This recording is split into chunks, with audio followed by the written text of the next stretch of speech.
喂 ，hello， 各位朋友你好啊！咁啊，無奇不有，今集新節目又正式開始。咁啊，今集咧就試完咧就我做一排咧，上個禮拜咧就約咗個朋友吹水。咁啊，呢個題目咧就先至咧就係由我一個朋友呢個期票嘅裏邊咧就係做出嚟嘅。咁啊，真係要還噶啦。咁啊，今次咧就講一個比較特別啲嘅題目。咁啊，呢一個咧就係伊斯蘭教嘅末世論。咁咧就我諗啊，呢個咧基督教又好啦，又或者其他宗教又好咧，其實嗰個末日論咧，其實好多人聽嘅。咁啊，就算咧我哋每次講啟示錄啊，或者講呢類即係有預言性嘅呢類型嘅節目咧，其實一般嘅嚟講咧都係比較多人聽。但係咧，就因為我自己咧就對回教咧就其實就唔係太過熟，咁啊做一排咧就食嘢嘅時候咧，就我有個朋友咧佢係回教徒嚟㗎，因為佢父親係回教徒嚟㗎，咁啊所以咧佢就同我講咗好多一啲涉及到即係回教嘅末日論啊，所有嘅嘢，咁啊而且咧即係佢亦都想咧就即係我講一講今次回教嘅末日論。咁啊，究竟係點樣先？咁啊，希望咧就可以咧就即係俾更加多嘅網友咧就唔好即係淨係如果一講到回教，講到伊斯蘭教咧，就唔係淨係得恐怖主義啊，唔係得呢啲嘅。咁啊，當然一陣間我會講到即係佢哋呢一種嘅心態究竟點解會出現。咁啊嗱，首先即係有一樣嘢啦吓，咁其實就大家都會知道啦，其實就伊斯蘭教咧。就係最主要咧，都係以阿拉伯或者係依啲嘅國家所嘅主導所形成嘅。咁而家即係一般嘅嚟講咧，而家我哋喺現代嘅嚟講咧，回教咧其實同基督教甚至係天主教兩者之間咧，其實咧仍然都仲有好多喺教義上，甚至喺文化上所有嘅嘢咧，都形成咗一個好強嘅對立。咁首先咧就如果我哋真正我哋要討論即係對於末日喺回教同埋基督教其實有啲咩特別咧，又或者有啲乜嘢好大嘅唔同咧咁我諗咧就首先大家先要理解到咧，其實不論係伊斯蘭教又好，天主教又好，基督教又好，東正教又好咧，其實依類型嘅宗教咧，其實源出自嗰個源頭咧，都係同一個嘅上帝嚟嘅。但係咧，就因為咧，就喺歷史上嘅進程啦，喺所有嘅嘢咧，兩者之間咧，其實係因為受到唔同嘅地域嘅文化同埋原有本身佢哋傳統一啲宗教所影響咧，其實到而家嘅嚟講咧，佢哋兩者之間嗰個分別咧，其實係非常之大。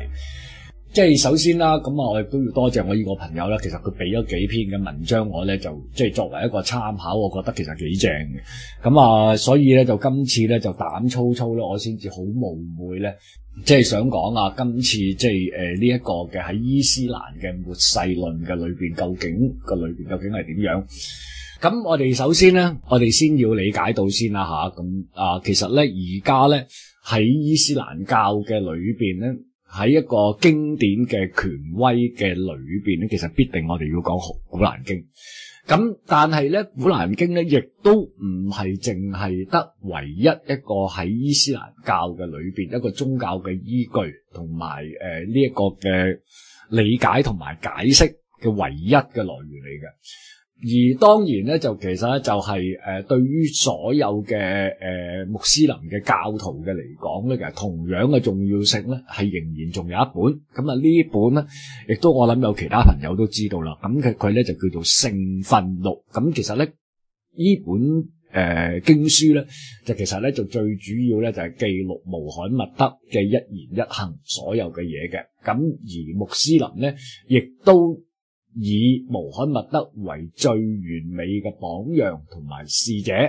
咁所以咧就喺呢一本嘅聖訓錄嘅裏邊咧，就收集咗穆罕默德嘅言行啦，所有呢啲咁嘅故事啦，咁而形成咗一個被穆斯林所認定嘅一個嘅如何嘅信教嘅指引嚟嘅。所以咧就對於穆斯林嘅嚟講咧，其實聖訓錄本身咧就個重要性咧就不下於古蘭經嘅。咁大家要記住啦，咁啊唔係淨係古蘭經嘅，因為我朋友帶嘅書俾我睇咧，其實佢都有幾本嘅。甚至咧就喺聖訓錄嘅裏邊咧，就亦都有一啲嘅即係伊斯蘭教徒咧，就其實佢哋咧就甚至咧就用嚟解讀古蘭經嘅。所以咧就佢哋都好多都認為咧，就話如果冇咗聖訓錄嘅嘢咧，其實咧就根本就冇辦法咧，就係準確咁樣解讀解釋古蘭經。所以咧就聖訓錄本身咧，其實喺主導上嘅伊斯蘭教個裏邊咧，其實係一個建立教義嘅依歸嚟嘅。咁而到喺所謂叫做穆斯林呢個末世論呢個信仰，咁究竟係點樣嘅咧？咁嗱，當然咧，其實佢主要咧就係以根據聖訓錄嘅記錄同埋佢裏邊嘅解讀咧嚟詮釋呢一個嘅末日論。咁所以咧就你會睇到咧就即係一路咧，其實佢對於之後嘅喺天主教或者基督教嘅啟示錄嘅裏邊嘅敵基督嘅出現咧，其實咧佢哋本身就有少少嘅唔同，因為大家都要知道咧，其實伊斯蘭即係穆斯林本身，其實佢哋所睇嘅嘢咧，其實同我哋嗰個基督教、天主教咧，其實係一個非常非常之近似嘅。咁因為佢同基督教、天主教本身嗰個敵基督嗰個信仰咧，其實係有唔同嘅，即係有少少嘅見解有唔同，所以咧你就會睇到咧，其實穆斯林本身其實佢真真正正咧就係會等緊敵基督到嚟呢一個嘅時候。首先我哋就會明白咧，就喂點解你既然係咁嘅時候，你明知道敵基督呢一個亦都係一個即係一個最大嘅邪惡嘅代表嘅時候，咁點解會喺穆斯林嘅信仰嘅裏邊究竟係點樣咧？咁甚至咧有啲誇張到究竟係點樣咧？咁啊亦都係等即係呢一個所謂敵基督嘅到嚟嘅時候咧，咁然後咧喺穆斯林嘅裏邊咧吓，即係其中有一筆，因為大家都知道其實穆斯林本身係分咗好多唔同嘅派系嘅。咁好啦，咁啊然後咧就你要睇佢個信仰裏邊嘅出嚟咧，就有一個好特別個信息咧，就係話佢唔係淨係等敵基督出現咁簡單，而係咧係甚至咧佢哋睇到敵基督呢個人出現嘅時候咧，其實你真係諗，我諗咧，如果你睇到佢哋嘅而家個情況，你必其然咧就有一啲咧，你會相信佢哋真係會咁樣做，就係咧佢會將整個伊斯蘭世界咧就交俾佢支配，而且有一樣嘢嘅就係佢亦都係唔會計任何嘅代價而跟從佢，亦都係幫助佢咧就將一啲唔順從嘅安拉即係嘅人咧就會滅絕。嗱，咁呢一個咧就佢哋嗰個觀點嚟嘅。咁因為你要知道咧，其實佢好特別嘅，因為穆斯林嘅信仰而教徒本身佢要信啲咩嘅咧？咁其實佢哋係有時序嘅。首先有一樣嘢咧就係信真主，第二信末日，第三信天神，第四信天經，第五最後就係信先知。咁所以咧，你會睇到咧，其實喺信真主呢一 part 之後咧，就其實到第二 part 咧就信末日。換而言之咧，就其實佢本身咧，伊斯蘭教嘅教義而令到教徒咧，其實同基督教、天主教嘅教徒一個最特別唔同嘅咧，就係佢對屬末日嘅信念係有唔同嘅。咁而且有一樣嘢咧，我諗而家即係好坦白一句說話啦。如果你問好多嘅基督徒咧，其實佢哋唔係幾相信有末日呢樣嘢嘅，甚至咧亦都係被好多人即係好多嘅解讀成為咗咧喺而家我哋呢一個嘅現世嘅裏邊咧，其實末日係有排都未到。咁其實呢個係一個人本身嘅解讀嚟嘅，就並唔係聖經裏邊所描述末日嘅來臨之前佢所見到嘅嘢，其實唔係嘅。咁所以你會睇到咧，其實而家嚟講咧，其實基督教又好，天主教又好咧，其實佢對於末日嗰個概念咧，其實已經唔同。咁但係咧，喺伊斯蘭嘅角度個裏邊咧，其實呢一方面咧係同基督教、天主教係完全唔同嘅，因為佢要信末日咧，其實非常之重要，而且呢個係一個信仰嘅。因為你會講到有一樣嘢咧，如果唔相信世界末日嘅話咧，其實係唔係一個真真正正嘅穆斯林嚟嘅。因為如果你唔理解呢一樣嘢嘅時候咧，其實你就唔會明伊斯蘭或者回教徒係對於末日嘅睇法究竟係幾咁重要。咁所以你會睇到咧，其實穆斯林本身嘅信仰，佢最重要同埋即係有啲人講話最終極嘅目標，佢哋係點樣？就要為安拉奮鬥。咁亦都係出盡安拉嘅角度，或者係穆斯林嘅角度嘅降臨而要做呢啲咁嘅嘢。其實喺古蘭經嘅裏邊咧，就有描述到呢個情況個裏邊。咁當然啦，就而家嘅嚟講咧，就呢一種嘅說法咧，就已經咧就變咗一啲比較現代嘅西方嘅國家嘅穆斯林嘅裏邊講咧，佢就話呢一個亦都係原教旨主義最重要一個目標嚟嘅。咁但係而家咧現世嘅裏邊咧，有好多即係比較親西方嘅回教徒咧，其實已經咧就呢一樣嘢只係信嘅啫。咁但係咧就佢哋本質上咧，其實都係唔想咁，但係呢個係每一個回教徒有唔同嘅詮釋啊。所以咧就正如頭先我哋都睇到啦，因為伊斯蘭教本身嘅末日論咧，其實同基督教、天主教特別，我哋成日講嘅啟示錄咧，其實係好近似，好近似嘅。咁甚至咧就亦都有一樣嘢咧，就係佢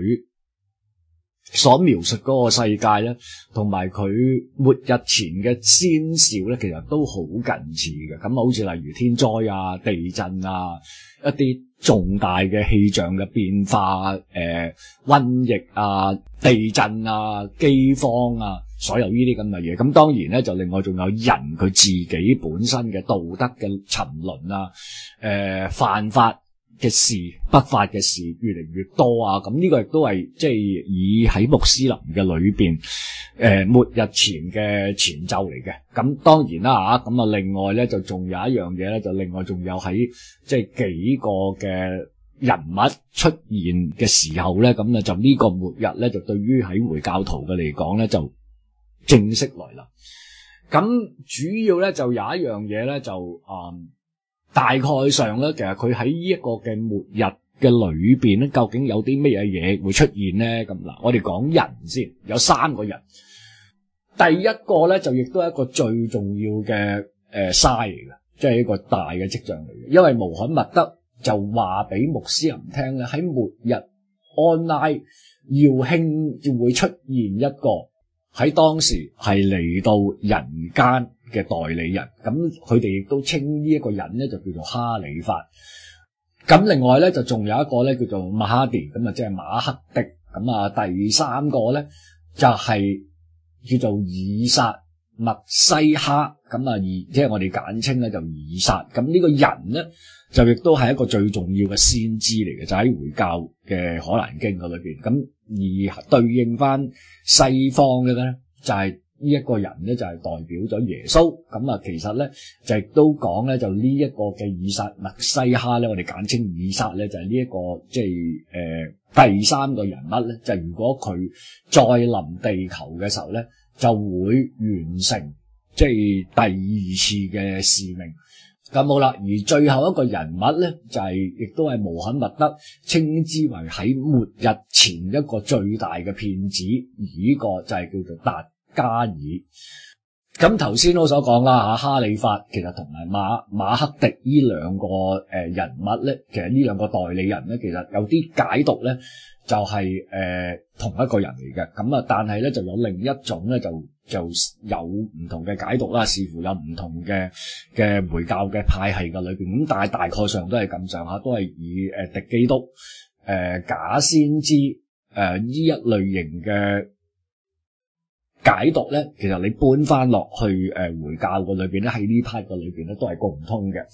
咁呢個咧，其實第一個出現嘅馬哈迪呢個馬克迪呢個喺呢個穆斯林嘅末世論嘅裏邊，呢個係一個非常非常之重要嘅角色嚟。因為點解咧？係成個即係整個唔同嘅派系嘅穆斯林所期待一個最重要嘅跡象嚟嘅。咁喺即係阿拉伯世界嘅裏邊咧，其實佢嘅馬克迪。即係呢個名呢個意思咧，就係解咧就係受到指引嘅人。咁而喺什葉派嘅裏邊咧，佢哋亦都稱呢個咧就叫做時代嘅教主，亦都頭先都所講啦，亦都係叫佢咧就係受到指引嘅，或者係人所期待嘅嗰一個人，就係咁樣。咁而當然咧就佢呢一個馬克迪呢個跡象嚟到呢個世界嘅跡象咧，就其實就好早已經有講噶啦。其實就喺當時應該係第七定係第八個世紀嘅時候咧，其實有伊斯蘭嘅學者咧就已經證實噶啦。因為咧佢亦都有講到咧喺當時咧就呢啲末日嚟到嘅時候咧，其實就冇大一啲跡象發生嘅，其實咧就全部都係一啲小跡象。咁啊，然後咧就出現咗之後咧，到佢越嚟越嚴重嘅時候咧，人類就會受到一個極大嘅苦難。咁然後咧就人咧就世世代代咧就會等候呢個馬哈迪，即係呢個馬克迪嘅來臨出現。咁而呢一個咧就係佢哋稱之為主要嘅末日跡象，第一個顯就係主要嘅跡象嚟嘅。咁所以咧，即係喺呢一個嘅最主要嘅教義上嘅嚟講，呢個馬克迪嘅來臨咧，其實咧係對於不論係什葉派，不論係遜尼派，所有唔同嘅派系都好咧，其實佢哋呢一樣嘢咧，都係佢哋嘅信條嚟嘅。其實就大概上主要嘅嘢咧，都唔會話太過分別。咁但係就因為點解咧？因為喺過往即係穆斯林嘅裏邊咧，其實佢哋都有講過，因為人喺唔同嘅歷史真真正正我哋人所享受和平嘅時間咧，其實唔係好多嘅啫。我哋都係受到好多嘅天災啊、戰亂啊所影響。咁所以咧就馬克迪呢個人咧，其實喺歷史上嘅裏邊咧，其實係一個期望嚟嘅。嗱，因為受到苦難嘅人，其實佢哋都希望係到最嬲尾自己係獲得有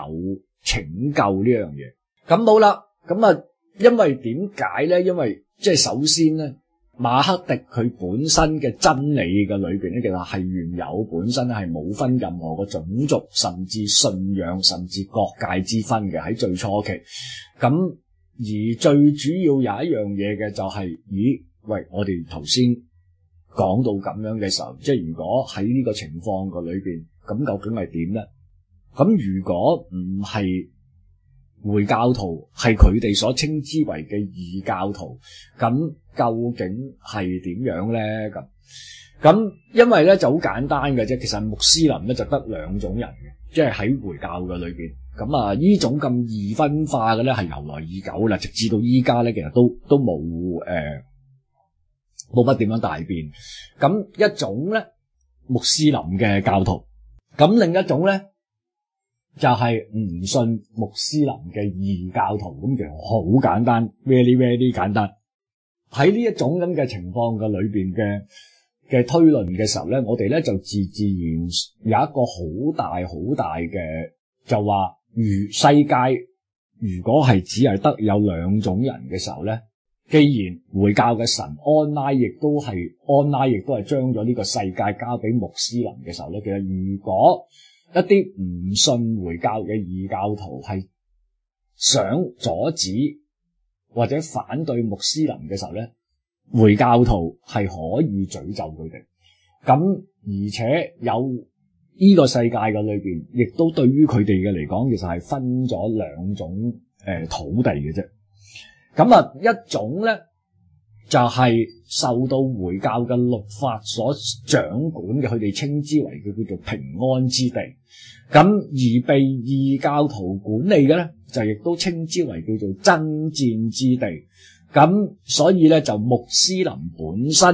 佢哋嘅使命咧，就要奉真主之名，就用聖戰嘅手段咧，就將所有人咧就係轉變成為穆斯林，而佢哋亦都係要將所有嘅土地爭奪翻嚟，而成為一個由穆斯林用回教嘅法律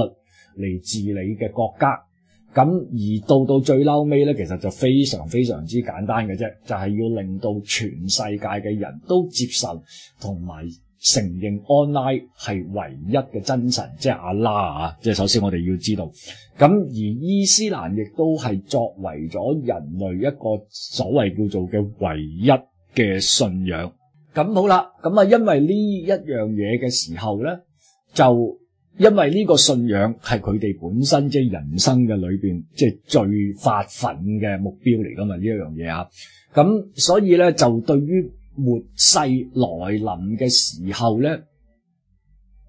要進行呢個嘅信仰，要發動聖戰呢個手段咧，就其實咧就從呢一個穆斯林嘅末世論嗰度咧，其實就從呢一點嘅裏邊咧就開始。咁所以咧，對於即係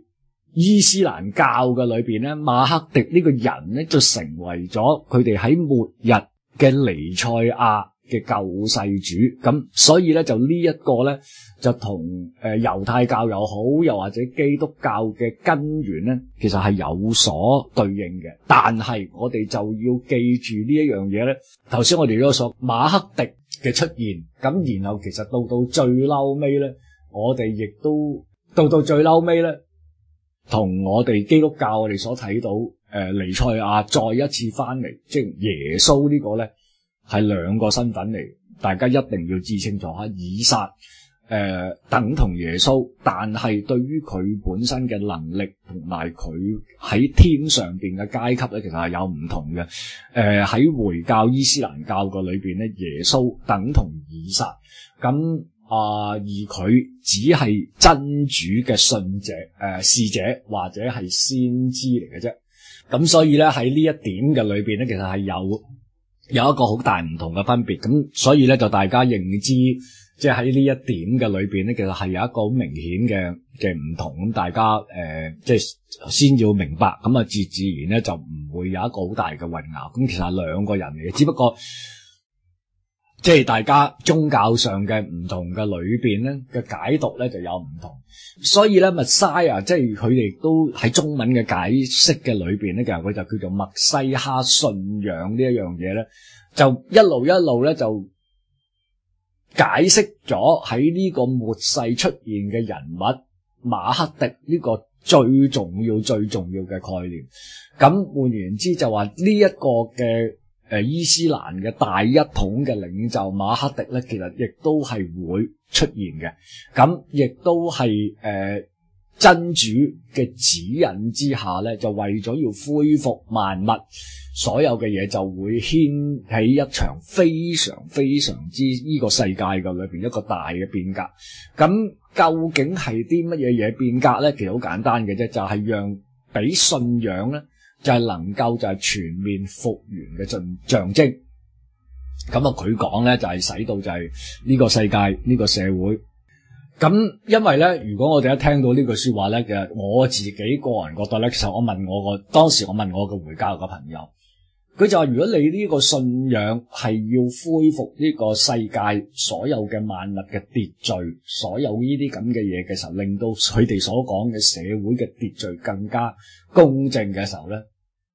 咁而令到全世界嘅國家亦都係受到伊斯蘭或者係古蘭經嘅啟示，而令到所有嘅國家嘅標準嘅規範，咁你就會覺得其實係好得人驚。因為頭先我哋正如都所講咧，頭先我哋所出現嘅末日嘅來臨嘅時候咧，其實佢哋係完全回教徒係完全係接受，甚至最得人驚嘅情況嘅裏邊咧，其實佢哋係會直接係參與呢一樣嘢。咁所以咧，你會睇到咧，而家所謂聖戰啊，一啲好極端嘅回教徒，點解要有呢樣嘢咧？其實佢哋好多而家回教徒，佢哋都相信有一樣嘢嘅，就係末日係會來臨，而且有一樣嘢嘅就係末日已經係嚟臨咗。咁啊，呢樣嘢咧，其實就同我哋即係喺基督教所有嘅嘢咧嘅睇法咧，係完全咧係唔會相同嘅。咁呢樣嘢就先至得人驚，因為點解咧？喺另外仲有頭先我哋所講嘅，即係聖訓錄嘅裏邊咧，其實佢其中有一個咧，我都係睇維基嘅裏邊講嘅咋。咁佢就話咧，穆罕默德講過咧，就話復生嘅日唔會來臨，即係復活嘅日子，直至到穆斯林殺戮猶太人。當穆斯林追殺猶太人，他們藏於石頭同樹木時，石頭同樹木就會喊穆斯林安拉嘅僕民。咁而我後邊嘅就係猶太人，快來殺佢。但係厄爾蓋德樹不會這樣，因為他是猶太人的樹。嗱，你淨係單憑呢一個喺聖訓錄嘅裏邊所講呢句說話咧，其實已經我哋會睇到咧，其實穆斯林同埋猶太人嗰個絕對對立嘅關係係足以令到而家個世界係二元分立，而且有一樣嘢嘅就係個對立面係從來係冇停止過。呢一樣嘢係先至最得人驚，最得人驚。咁所以點解我哋會睇到，尤其是即係喺近年嘅裏邊，先唔好講喺中東嘅地方或者其他嘅裏邊出現有呢類型嘅宗教性嘅戰爭，但係我哋都會睇到咧，其實對於有好多嘅回教徒咧，其實佢哋咧都已經咧就係對於佢哋嘅統治者或者某一啲嘅宗教嘅人士咧，其實佢哋都已經係產生咗懷疑嘅。特別咧係伊朗，咁因為伊朗咧喺庫姆咧，其實喺之前嘅疫情嘅裏邊咧，曾經係一個最大規模嘅爆發嘅，所以咧嗰陣時佢都係死咗好多人。咁當然咧就佢哋嘅數字咧就而家咧就眾說紛紜，咁咧就但係咧，就對於有好多嘅伊朗人嘅嚟講咧，其實呢一場嘅病毒嘅來臨咧，其實就係已經咧就係佢哋認為咧就係呢個係末日前嘅預兆嚟嘅。咁所以咧喺當時咧，我睇翻一啲即係新聞啦，當然呢啲新聞唔係好詳盡啦。咁佢都有提到咧，其實喺伊朗嘅裏邊咧，其實佢哋都會覺得呢一個係神。係對於伊朗嘅領導人係表達出一個非常之不滿嘅信號，咁而且亦都有一樣嘢咧，就係佢哋都覺得咧就係需要懺悔，即係喺伊朗嘅回教徒嘅嚟講，因為點解咧？因為佢哋用咗伊斯蘭嘅名義咧，殺害咗好多無辜嘅人。即係除咗係基督教或者其他宗教以外咧，甚至係即係回教自己本身咧，佢哋都有好多人咧，都係好無辜咁樣俾人殺咗。咁大家如果熟悉伊朗歷史嘅就會明，而且佢亦都所以佢哋都覺得咧，伊朗本身咧其實係需要懺悔，因為點解咧？因為如果佢哋唔懺悔、唔改變嘅話咧，到最後咧，伊朗人直至到依家都好，佢哋都會為呢個末日嘅進程咧，而到一個地步咧，佢哋會摧毀以色列。咁所以咧，淨係單憑喺伊朗嘅裏邊咧，我哋就會對應到咧，即係呢一個嘅伊斯蘭教嘅末日論咧，其實究竟係影響到近代究竟有幾咁重要？好，嚟到呢度，我哋休息一陣，下一節我哋再繼續。